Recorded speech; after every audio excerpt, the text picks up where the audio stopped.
তো জীবনে উচিত আমরা কতজন সেটা করি বা বলা ভালো কতজন পারি।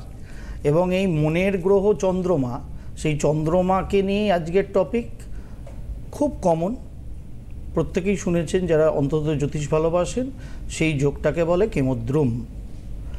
কেমদ্রুম যোগ কি, কেন আশা করি জানেন, তবুও বলে দিই।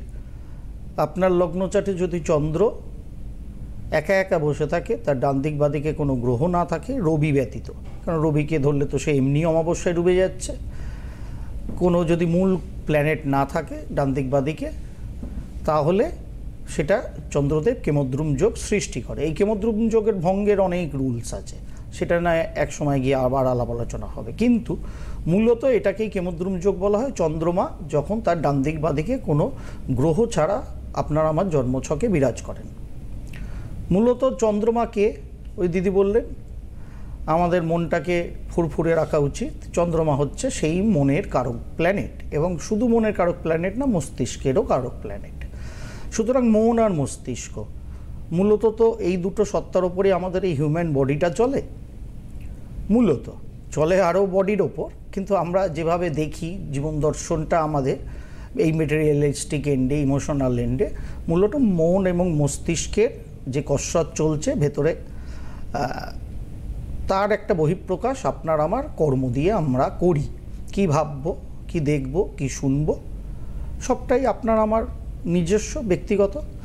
এবার কেমদ্রুম যোগ যখনই কারোর জন্মছকে, অনেকেরই জন্মছকে থাকে সাধারণভাবে, যেহেতু চন্দ্রমার দ্বারা সৃষ্ট এই কেমদ্রুম যোগ, এবং সেই চন্দ্রমা যখনই কেমদ্রুম যোগে যুক্ত অবস্থায় আছেন, মানে কেমদ্রুম যোগে ফেঁসে আছেন বলা যায়, সেই চন্দ্রের ওপর কোনোভাবে কোনো শুভ গ্রহের প্রেক্ষা নেই, অর্থাৎ বৃহস্পতি, শুক্র, এরকম কোনো শুভ গ্রহের প্রেক্ষা নেই। উল্টে দেখা যাচ্ছে রাহু, শনি কিংবা মঙ্গল, নেগেটিভ মঙ্গল অবশ্যই, সেরকম কোনো গ্রহের প্রেক্ষা হয়তো এই চন্দ্রের ওপরে আছে, অথবা চন্দ্রের ওপরে প্র্যাকটিক্যালি কোনো গ্রহেরই দৃষ্টি সম্পাত সেই অর্থে নেই। চন্দ্র একদম একা একা। কোনো বাচ্চা ছেলেকে, সাধারণভাবে বাচ্চারা ছেলে মেয়ে নির্বিশেষেই, মূলত ছেলেরাই, বাচ্চারা একটু দুরন্তই হবে, সেটাই তাদের স্বাভাবিকত্ব, হওয়াটাই বাঞ্ছনীয়। না হলে মনে হয় যে কোনো সমস্যা নেই তো আবার। আর আধুনিক যুগে সমস্যা তো বেড়ে গেছে, যার ফলে আরও বেশি মনে হয় গার্জেনদের, বড়দের বাড়ির। সুতরাং বাচ্চা একটু দুরন্ত হবে, কিন্তু অত্যাধিক দুরন্ত হয়ে গেলে তখন আবার টিকি খাড়া হয়ে যায় গার্জেনদের, এটাও আর একটা মুশকিল। এবার ধরুন মোটামুটি একটা দুরন্ত বাচ্চা, মোটামুটি যাকে কন্ট্রোল করাই যায়, সেখানে দুজন তিনজন বড় মানুষ যদি গল্প করছে, সঙ্গে বাচ্চাটাও আছে, বাচ্চাটা কিন্তু এদিক ওদিক করে কিছু নামাচ্ছে, কিছু সরাচ্ছে, কিছু ফেলছে, কখনো দুম করে খাট থেকে লাফ দিচ্ছে, কখনো ছোট টুলের ওপরে উঠে কিছু সার্কাস দেখানোর চেষ্টা করছে, এগুলো করছে। বাট বড়রা কথাবার্তা বলছে ওই ঘরের মধ্যেই, তারা কেউ না কেউ তাদের চোখে পড়ছে, এই করো না, ওটা করতে নেই, লেগে যাবে, এদিকে এসো, এটা করো, আমরা বলি। এবার ধরুন ওই বাচ্চাটাকে ওই ঘরে রেখে যদি দু তিনজন যে বড়রা গল্প করছিল তারা যদি চলে যায়, বাচ্চাটা কীরকম কাণ্ড করবে ওই ঘরটায়? ঠিক চন্দ্র কেমদ্রুম যোগে ভেসে থাকলে আপনার আমার জন্মছকে, যেহেতু চন্দ্রের ডান দিকে, চন্দ্রের বাঁ দিকে, মানে এপাশে ওপাশে কোনো বড় মেজ ছোট কেউ নেই, চন্দ্র একা, তখন ঠিক ওই দুরন্ত বাচ্চাটার ফাঁকা ঘর পেয়ে যাওয়ার মতো চন্দ্রের অবস্থা হয়। সেভাবে আমি স্বর্গরাজ্যে আছি, আমার যা খুশি তাই আমি করব। আর মন তো লাগামহীন, চলতেই থাকে চলতেই থাকে, কোথায় চলছে জানে না, কিন্তু চলতেই থাকে। আর যেই মন চলতে থাকে, মস্তিষ্ক সেরকমভাবে ভাইব্রেট করতে থাকে, আরও বেশি ঊর্জা মনকে সঞ্চারিত করতে থাকে, এটাই স্বাভাবিক, তাই না? ঠিক কেমদ্রুম যোগে যখনই চন্দ্র ফেসে থাকে, ঠিক যে মানুষের জন্মছকে চন্দ্র কেমদ্রুম যোগে যুক্ত অবস্থায় আছে, তাদের কিন্তু মনের এই যে ভাইবসটা, এই দুলুনিটা তাদের কিন্তু থাকবেই। কোনখানে গেলে এই কেমদ্রুম যোগ আরও বেশি ভয়ঙ্কর হয়? যখন আপনার লগ্নের সাপেক্ষে তৃতীয় চন্দ্র কেমদ্রুম যোগে ভেসে আছে, চতুর্থে চন্দ্র কেমদ্রুম যোগে ভেসে আছে, অষ্টমে চন্দ্র কেমদ্রুম যোগে ভেসে আছে, অথবা লগ্নের দ্বাদশে চন্দ্রমা কেমদ্রুম যোগে ভেসে আছে। এবং তৃতীয়, চতুর্থ, অষ্টম এবং দ্বাদশে চন্দ্র থেকে আপনার লগ্ন সাপেক্ষে যদি কেমদ্রুম যোগ করে, সেখানে দূর দূরান্ত থেকে শুক্র কিংবা বৃহস্পতি দেবের কোনো শুভ প্রেক্ষা সেই চন্দ্রের ওপর না পড়ে, তাহলে কিন্তু আপনার মন মানসিকতার ক্ষেত্রে ভয়ঙ্কর ভয়ঙ্কর রকম মাঝে মধ্যেই একটা অস্থিরতা তৈরি হবে। যে অস্থিরতাটা যদি আপনার লগ্ন, লগ্নাধিপতি এবং ওভারঅল আদার্স প্ল্যানেটের যদি খুব সক্ষমতা না থাকে, তাহলে ওই চন্দ্রের দ্বারা সৃষ্ট যে অস্থিরতা, সেটাকে কিন্তু কন্ট্রোল করতে পারবে না। তার ফলত কি হয় আমাদের জীবনে? প্রচুর কিছু হয়। পুরুষ মানুষদের যদি এটা থাকে, মানে পুরুষদের ক্ষেত্রে, পুরুষরাই মূলত এখনো অবধি আমাদের দেশ সাপেক্ষে যদি আমরা হিসাব করি, মূলত পুরুষরাই আর্থসামাজিক ক্ষেত্রে কর্ম করে, রোজগার করার চেষ্টা করে, সংসার চালানোর চেষ্টা করে অর্থনৈতিকভাবে। আজকে মহিলারাও করছে, তবুও পার্সেন্টেজ কম, কিন্তু মূলত পুরুষদের ঘাড়ে এই দায়িত্বটা আসবেই, কারণ এটা তাদের দায়িত্ব, দায় নয়, দায়িত্ব। এটা নিতেই হবে তাদের। পুরুষদের জন্মছকে যখনই কেমদ্রুম যোগ থাকে, পুরুষরা অর্থ রোজগার করবে, অর্থ ইনভেস্ট করবে, অর্থ খরচ করবে, স্বাভাবিক। সে সংসারের ক্ষেত্রে করবে, অন্যান্য দিকেও করবে।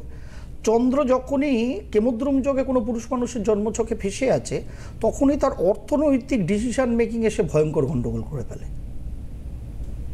অর্থাৎ পুরুষ মানুষের জন্মছকে কেমদ্রুম যোগ থাকলে ডাইরেক্ট ইম্প্যাক্ট পকেটে পড়ে। আর মহিলাদের ক্ষেত্রে মহিলারা সাধারণভাবে নরম, তারা মোটামুটি শুক্রের লোক, চন্দ্রেরই লোক, সফট হার্টেড, সফট মাইন্ডেড, অভিমানী। চন্দ্র যদি কোনো মহিলার জন্মছকে কেমদ্রুম যোগে ফেসে থাকে এবং তৃতীয়, চতুর্থ, অষ্টম বা দ্বাদশস্থ অবস্থায় বসে থাকে, সেই মহিলার অভিমান একটা এমন লেভেলে পৌঁছাবে যে সে নিজে কি সিদ্ধান্ত নিচ্ছে, কি ভাবনা করছে, তার কোনো তল পাওয়াই মুশকিল হবে। আমার তো ধারণা হাজার সাইকোলজিস্ট, সাইক্রিয়াটিস্টকেও বসিয়ে দিলে এরকম মহিলার তল পাওয়া মুশকিল। আর সেই মহিলার জন্মছকে যদি জন্ম তারিখটা অ্যাগ্রেসিভ হয়ে যায়, অ্যাগ্রেসিভ জন্ম তারিখ মানে কি? হ্যাঁ, নেব ফোন, অবশ্যই নেব ফোন, একটু মানে 9 তারিখ, 28 তারিখ, 18 তারিখ, 27 তারিখে জন্ম, অথবা সেই মহিলার জন্ম ছক লগ্নের দ্বারা, লগ্নটা মঙ্গলের দ্বারা, রাহু কেতুর দ্বারা অ্যাফ্লিক্টেড হয়ে আছে, যেখানে একটা ক্ষিপ্রতা আসে, একটা শক্তি আসে, অথবা সেই মহিলার জন্ম ছকটা যদি হরমোনাল ইমব্যালেন্সের হয়। কথাটা মেডিকেল টার্মোলজি শোনাচ্ছি, জ্যোতিষশাস্ত্র দেখে মোটামুটি 17 বছরের অভিজ্ঞতায় ধরে ধরে মহিলাদের জন্মছক স্টেথো গলায় না দিয়ে বলে দেবো কার হরমোনাল ইমব্যালেন্স আছে, কার জন্মছকে নেই। এটা ডিটেক্ট করা যায়। এবং ওইটা ডিটেক্ট করা না গেলে ওই মহিলার বা ওই মেয়েটির অ্যাকচুয়ালি মনের ভাবতরঙ্গটা কি ধরনের আসছে সেটাকে ডিটেক্টই করা যায় না। সুতরাং যে মহিলার জন্মছকে হরমোনাল ইমব্যালেন্স আছে, লগ্ন, লগ্নাধিপতি মঙ্গল বা কেতু বা রাহুর দ্বারা দৃষ্ট বা যুক্ত অবস্থায় বসে আছে, এবং তাদের মধ্যে একটা ইন্ট্রোভার্ট নেচার যদি তার সঙ্গে অ্যাড হয়ে যায়, সেই মহিলা কি ভাবছে, কখন কি করবে, দেবা না জানন্তি, ভগবানও হয়তো জানেন না। কেন জানেন না? কারণ তার মস্তিষ্ক এবং মন, যেটা চন্দ্রমা দ্বারা অ্যাকচুয়ালি কন্ট্রোল হয় জ্যোতিষশাস্ত্র মতে, সেই চন্দ্রমা যখনই তৃতীয় বা চতুর্থে বা অষ্টমে বা দ্বাদশে ওই জাতিকার লগ্ন চারটে অবস্থান করে বসে আছে কোনো শুভগ্রহের প্রেক্ষা ছাড়া, তাকে বোঝা, কন্ট্রোল করা, তার মন মস্তিষ্ককে একটা টেরিফিক ট্রাবলের জায়গা তৈরি হয়। সেখানে কোনো ওষুধ বিশুধ, কোনো টোনা টোটকা ওকে সব ফেল করবে। তাহলে এগুলোর কি প্রতিকার নেই? অ্যাকচুয়ালি প্রতিকার আছে। যদি আপনার বাচ্চার জন্মছক, সে সবে জন্মাক, 1, 2, 5, 7, 10 বছরেরই হোক, 12 বছরেরই হোক, তার মধ্যে জন্মছকটা করানো কেন উচিত? সেই মানুষটার মনস্তত্ত্ব এবং শারীরিক গঠনতন্ত্রটাকে অন্তত বুঝতে হয়। আমি বারবার বলি, মন, আত্মা, শরীরের ব্যালেন্স করাটাই প্রকৃত রেমেডি। কারণ আমার মন খারাপ, আমার মন ভালো, সবটাই দেখুন আমার, আমি কে তার উত্তর নেই। আগে একদিন বলছিলাম, আমরা এপিসোডে টপিক নিয়ে আলোচনা করছিলাম। সুতরাং আমার মন খারাপ, আমার মন ভালো, এই আমারটাকে মানে আমিকে অ্যাকচুয়ালি মেরামত করতে হবে। সেটা যত ছোট বয়স থেকে চালু করা যায়, তত আমরা এই দেবতা ওই দেবীর দরজায় না ঘুরে, এই সাইকোলজিস্ট এই সাইকিয়াট্রিস্টের দরজায় না ঘুরে, যে নেগেটিভিটিটা তার জন্ম ছক দেখাচ্ছে মানে তার গঠনতন্ত্রে আছে, তার মন মস্তিষ্ক শরীরের গঠনতন্ত্রে আছে, সেটাকে যতটা ট্যাকল করে কভার আপ করার একটা সিস্টেম আছে, জানলেই হয় না। সেইটাকে বুঝে নিয়ে অ্যাকচুয়ালি প্র্যাকটিস করতে হয়। সেটাকে যদি করা যায়, তাহলে এই তীব্রভাবে মানসিক অশান্তিতে যে মেয়েটি বা যে মহিলা ক্ষণে ক্ষণেই পড়েন বা ইস্যু ভিত্তিক পড়তেই থাকেন, সেখান থেকে সে কিছুতেই বেরোতে পারেন না অথবা বাই ডিফল্ট তার চলে আসে, সেটা কিন্তু অন্তত 50-60% ব্লক করে দেওয়া যায়। তিনি নিজেই দিতে পারেন, খালি ওয়েটা পজিটিভ হতে হবে। যে কি করে এই নেগেটিভিটিটাকে আমরা মুছে তো ফেলতে পারবো না, কারণ নিয়ে এসছি, ওটাই আমার স্ট্রাকচার। সুতরাং ওই জায়গাটাকে এমনভাবে টিউন করো অথবা ব্লক করো যাতে ওর যে ঝঞ্ঝনানি, নেগেটিভ ঝঞ্ঝনানি, সেটা আমার মনকে, মস্তিষ্ককে এবং শরীর দ্বারা পরিচালিত কর্মকে খুব বেশি ইম্প্যাক্ট সারা জীবন না করে। সুতরাং শুনতে একটা চন্দ্রমা, তার একটা কেমদ্রুম দোষ, আর এই কেমদ্রুম দোষ যদি জন্মছকে থাকে, সেই সময় যদি 7.5 ঢাইয়া আসে এবং সেটা যদি জীবনের ফার্স্ট এবং থার্ড রাউন্ডের 7.5 ঢাইয়া হয় এবং তার সঙ্গে আপনার জন্মছকে যদি শনিদেবের অবস্থান জন্মকালীন জন্মছকে শুভ না হয়, তাহলে কিন্তু 12-12-24 গল্প হয়ে যাবে। সুতরাং 7.5 মানেই মাথা খারাপ নয়, বাট সত্যি 7.5 মানে অনেকের জীবনে অ্যাকচুয়ালি মন শরীরের অস্থিরতার নাম 7.5। সেটাই আমাদের বোধ নেই।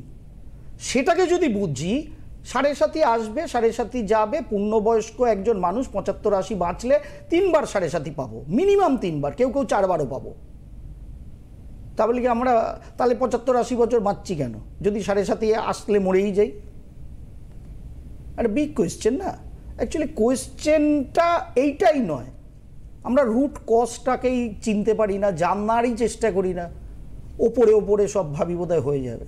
ওপরে ওপরে পৃথিবীর কিছু হয় না। প্রচুর বই আপনি আমি যদি পড়তে অভ্যস্ত হই, যেটা ভালোবাসি সেই বইটা পড়লে আপনি আমি কি সেই ধরনের জিনিসের মাস্টার হয়ে যাই? মাস্টার হতে পারি, বইপত্র অন্যান্য লেখা পড়ে জানতে হবে, কিন্তু ওটাকে ব্যবহারিক ক্ষেত্রে কী করে প্রয়োগ করতে হবে তার জন্য ওই শাস্ত্রের মাস্টার দরকার, যিনি আপনাকে আমাকে গাইড করবেন। ঠাকুরের নাম করলে কি ভগবানের কাছে পৌঁছানো যায়? তাহলে প্রত্যেক ভারতবর্ষে জন্মগ্রহণ করা সিদ্ধ পুরুষরা, মহাপুরুষরা সকলে এমনি এমনি ভগবানের কাছে পৌঁছে যেতেন, তাহলে সকলকে আর গুরুর প্রয়োজন হতো না। সুতরাং জীবনের সর্বক্ষেত্রে, শুধু দীক্ষার ক্ষেত্রেই গুরুর দরকার নেই, জীবনের প্রত্যেকটা ক্ষেত্রে জানতে হবে, জানাটাকে প্রয়োগ কী করে করব তার জন্যই গুরুর দরকার। আর জ্যোতিষ শাস্ত্রটাই এমন, ঈশ্বর প্রেরিত জ্যোতি ইটসেলফ একটা গুরু। তার থেকে ভালো শো কোনো শাস্ত্র করতে পারে না আপনার আমার জীবনটা কীরকম হতে পারে। সুতরাং কেমদ্রুম যোগ শুনতে ও কোনো ফ্যাক্টর না, বিশাল ফ্যাক্টর হয়ে যেতে পারে আদার্স প্রবণতায় যদি আরও নেগেটিভিটি থাকে। সুতরাং ভয় না পেয়ে সচেতনভাবে রুট কজকে খুঁজতে হবে, সেই জায়গাটা ট্যাপ করে প্রপার রেমেডি করতে হবে।